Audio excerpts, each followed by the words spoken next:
Assalamualaikum warahmatullahi wabarakatuh. Salam sejahtera, Om Swastiastu, Namo Buddhaya, salam kebajikan, salam Indonesia Maju. Yang terhormat, Rektor Universitas Dian Nusantara, Profesor Dr. Suharyadi, beserta Wakil Rektor, Dekan, para guru besar, dan segenap sivitas akademika, Rektor Universitas Gunadarma, Profesor Dr.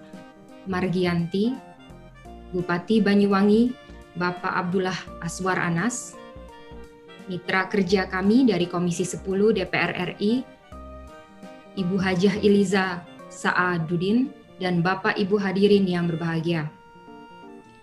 Izinkan saya mewakili Pak Menteri Wisnu Tama yang berhalangan hadir pada hari ini untuk menyampaikan keynote speech.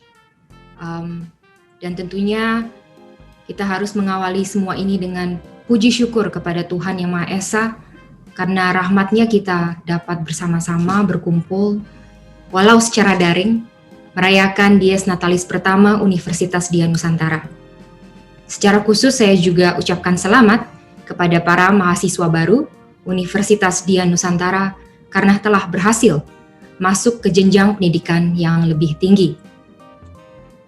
Saya masih ingat perasaan saya pertama kali masuk universitas, sebetulnya tidak lama yang lalu.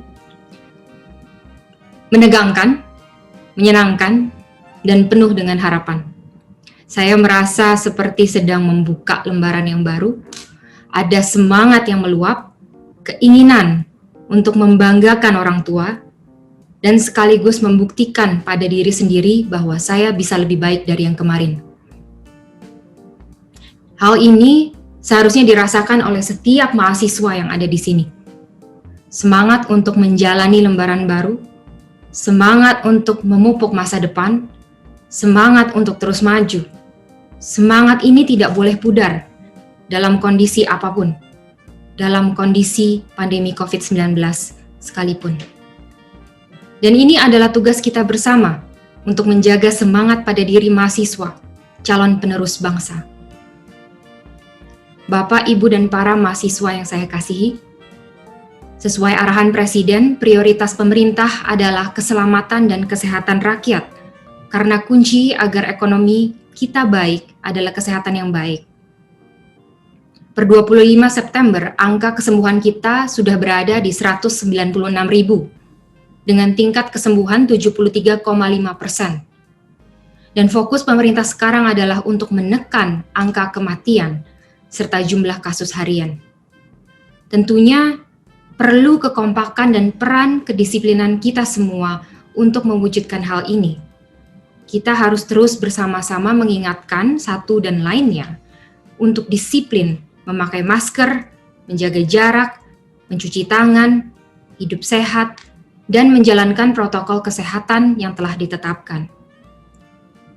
Bapak, Ibu, dan para mahasiswa yang saya banggakan, dalam Rakorpim Komite Penanganan COVID-19 dan Pemulihan Ekonomi Nasional, Menko Perekonomian Bapak Erlangga pun telah menyampaikan vaksin tahap pertama siap di bulan Desember 2020 atau awal Januari 2021.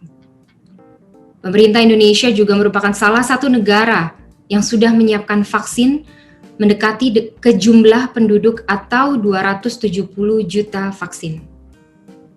Berita baik ini tentunya harus menjadi harapan kita semua untuk percepatan pemulihan ekonomi Indonesia. Bapak, Ibu, dan para mahasiswa yang saya kasihi, kita selalu diajarkan untuk mengambil pelajaran dari setiap persoalan. Satu hal yang terjadi akibat pandemi COVID-19 adalah percepatan digitalisasi di setiap sektor dan di seluruh lapisan masyarakat. Ini semua karena digitalisasi adalah satu-satunya cara untuk membantu masyarakat dalam beraktivitas, bekerja, berinteraksi, belajar dalam segala pembatasan yang ada saat ini. Masa depan kita adalah digital. Kita tidak bicara sebatas produk digital seperti games dan aplikasi, namun kita bicara digitalisasi proses bisnis. yang bisa mengubah struktur organisasi bisnis dan cara banyak bisnis beroperasi hari ini di berbagai sektor. Dan ini adalah disrupsi yang sangat fundamental. Tantangannya sekarang adalah menyiapkan sumber daya manusia yang siap menghadapi perubahan zaman ini, serta pemahaman mengenai pentingnya kedaulatan data, sehingga Indonesia bisa mempunyai peranan penting, bukan sekedar konsumen, namun sebagai global player yang diperhitungkan. Bapak, Ibu, dan para mahasiswa yang saya kasihi, dalam memprioritaskan kesehatan untuk pemulihan ekonomi di bidang pariwisata dan ekonomi kreatif, Kemenparekraf Baparekraf telah menyiapkan hibah 3,3 triliun untuk pemulihan pariwisata daerah, serta untuk membantu usaha hotel dan restoran untuk operasional mereka dan menerapkan protokol kesehatan. Selain itu, 118 miliar telah dialokasikan untuk sertifikasi CHSE gratis, melibatkan auditor independen bagi usaha dan destinasi pariwisata yang telah menerapkan protokol kesehatan. Serta 100 miliar untuk penyediaan hotel gratis untuk isolasi mandiri.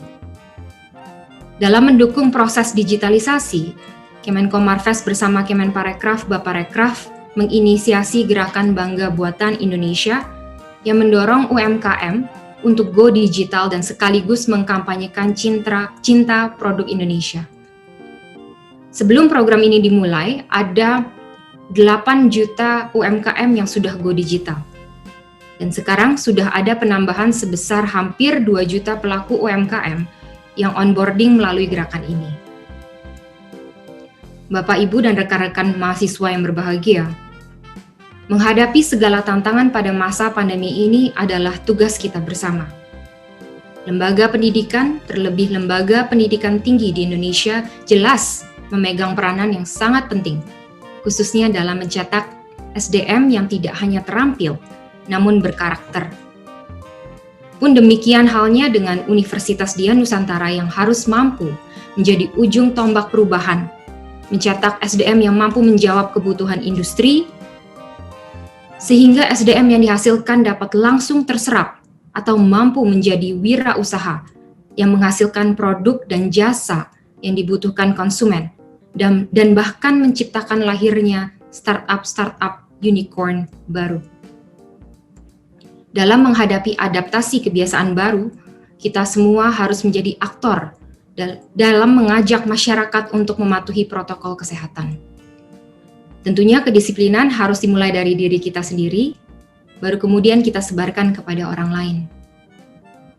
Sebagai penutup, saya ingin mengucapkan selamat atas Dies Natalis pertama Universitas Dian Nusantara. Semoga seluruh sivitas akademika di kampus dapat terus bergerak untuk menciptakan SDM yang unggul, profesional, dan berwawasan global menuju Indonesia maju. Tetap semangat akan harapan hari esok. Tantangan hari ini tidaklah mudah, tapi itulah yang menjadi sejarah. Maka bersama-sama kita torehkan sejarah yang menginspirasi generasi mendatang. Terima kasih. Wassalamualaikum warahmatullahi wabarakatuh.